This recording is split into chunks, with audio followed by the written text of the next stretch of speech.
Helena ছিল একজন American মেয়ে যে ভালোবেসে রবার্টকে বিয়ে করেছিল। রবার্ট সারাদিন কাজ করে ক্লান্ত হয়ে বাড়ি ফিরত, কিন্তু প্রায়ই দেখত বাড়ি ফাঁকা। হেলেনা বন্ধুদের সাথে পার্টি করত এবং অনেক রাতে বাড়ি ফিরত। এক রাতে রবার্ট জিজ্ঞেস করল, তুমি এমন কেন করো? হেলেনা হাসিমুখে বলল, কারণ আমি জীবনটা উপভোগ করতে চাই। ধীরে ধীরে তাদের মধ্যে দূরত্ব বাড়তে লাগল। প্রথমে রবার্ট সমস্যাটা উপেক্ষা করার চেষ্টা করেছিল। সে ভাবত সময়ের সাথে সব ঠিক হয়ে যাবে।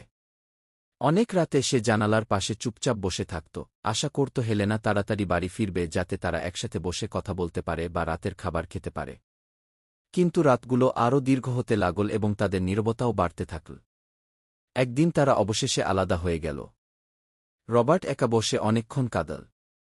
তখন সে বুঝতে পারল একটি গুরুত্বপূর্ণ শিক্ষা, ভালোবাসা টিকিয়ে রাখতে সম্মান, বোঝাপড়া এবং সময় দরকার।